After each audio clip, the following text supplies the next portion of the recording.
आज की इस प्रेस वार्ता में सभी इलेक्ट्रॉनिक मीडिया, प्रिंट मीडिया के पत्रकार बंधुओं का मैं स्वागत करता हूं।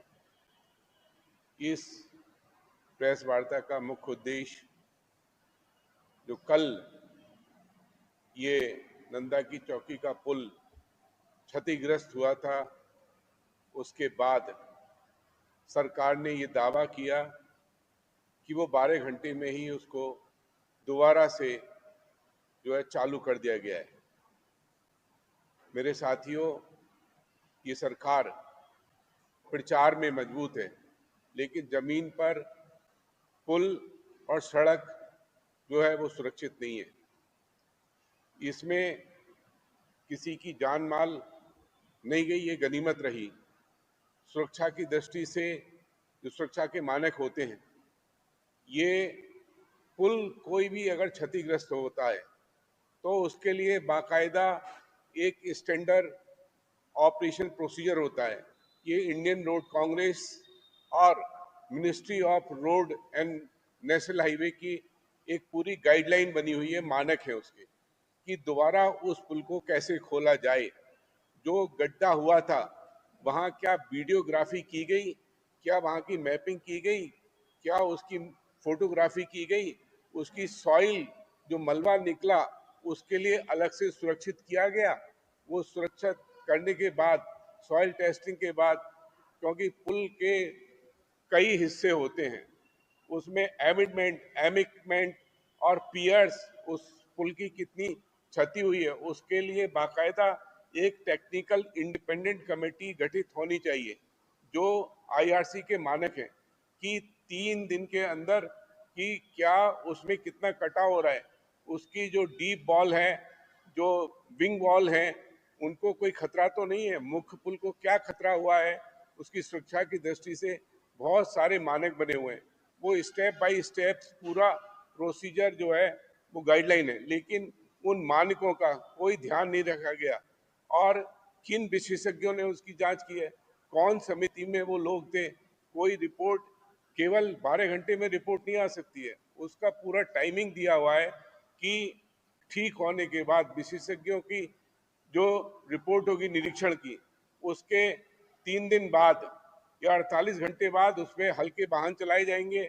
फिर उसकी 48 घंटे के बाद कॉमर्शियल वाहन का एक वो किया जाएगा।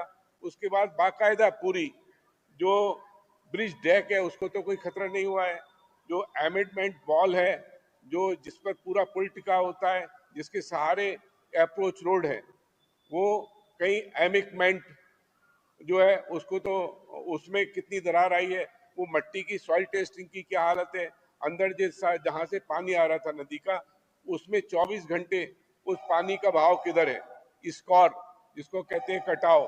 तो अनेक ऐसे टेक्निकल चीजें हैं जिन मानकों का घोर जो इन लोगों ने वो नहीं पूरा किया गया है। इस ब्रिज के उसमें आनंद फानंद में अपने प्रचार प्रसार के लिए इस सरकार ने केवल जनता की आंखों में धूल झोंकी है। इसमें बहुत बड़ा भ्रष्टाचार हुआ है।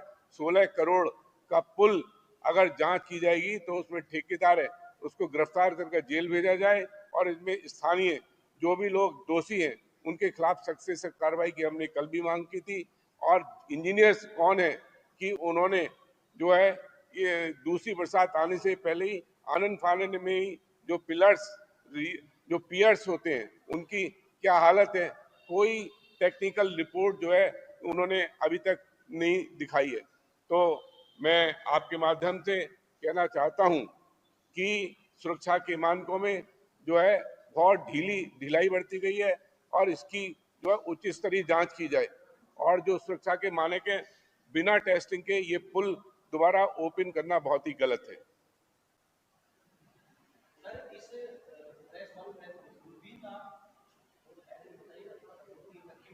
देखिए, ये विकास का मॉडल वो मैं देखने गया था इस दूरबीन से, वो विकास धड़ाम हो चुका है। जो विकास के मॉडल बड़े बड़े केवल प्रचार में मजबूत है, ये सरकार जो जमीनी हकीकत है, वो विकास का मॉडल इस दूरबीन से भी कहीं देखने को नहीं मिला, विकास गड्ढे में जाके मिला।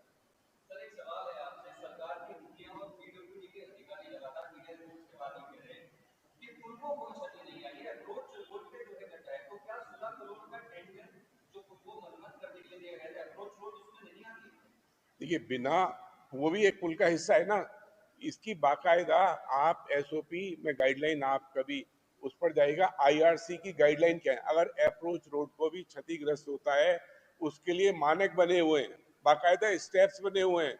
इंटरनेशनल रोड कांग्रेस, केवल यही नहीं, कोई भी ब्रिज, दुनिया में कोई भी ब्रिज टूटेगा उसके लिए बाकायदा एसओपी बनी हुई है कि दोबारा खोलने के लिए क्या क्या मानक है उसके। वो कोई एक नहीं, छोटा सा पुल जहां पर जान माल की क्षति होती हो वहां के लिए पूरा एक गाइडलाइन बनी हुई है, कोई एक वो नहीं है खाली उसका नहीं। आईआरसी की साइट पर आप जाके देखेंगे कि रोड को, कोई पुल को क्षतिग्रस्त होने के बाद उसको दोबारा रीओपन करने के लिए क्या क्या गाइडलाइन जो है वो हम आपको प्रोवाइड भी कराएंगे, उसको आप जाके देख सकते हैं।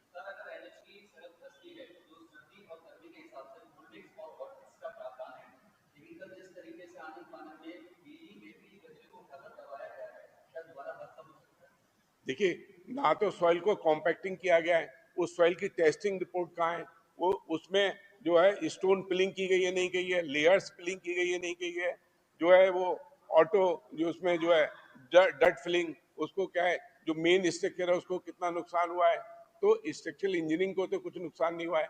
कई ऐसे जो है बिंदु हैं, बिंदुवार सभी उस पर जो है जनता के सामने रखना चाहिए, टेक्निकल रिपोर्ट को जनता के सामने रखना चाहिए।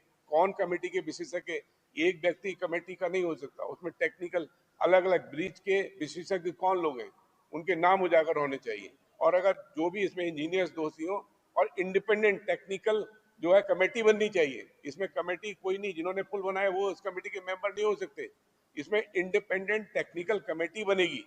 इसमें एक रेलवे ब्रिज का हो सकता है, एक रोड का हो सकता है, एक अलग रुड़की कोई उसका हो सकता है, जियोलॉजिकल हो सकता है, कोई जियोलॉजिक टेस्टिंग नहीं की गई है। और पानी का बहाव, नदी का बहाव का 24 घंटे 48 घंटे उसका फ्लो देखना है कि वो कटाव किधर को जा रहा है। तो कई ऐसे मानक थे जो इन्होंने ध्यान नहीं रखा गया, ये सरकार की घोर लापरवाही है।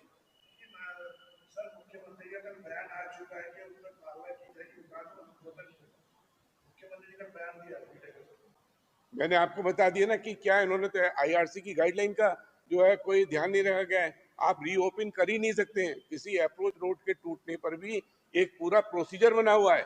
आईआरसी की साइट पर जाके देखिए कि किसी भी अप्रोच रोड के टूटने पर क्या पुल को ओपन करने के लिए क्या गाइडलाइन है, उन किसी मानक का ध्यान नहीं रखा है। कौन ठेकेदार है, उसको अब तक गिरफ्तार क्यों नहीं किया गया।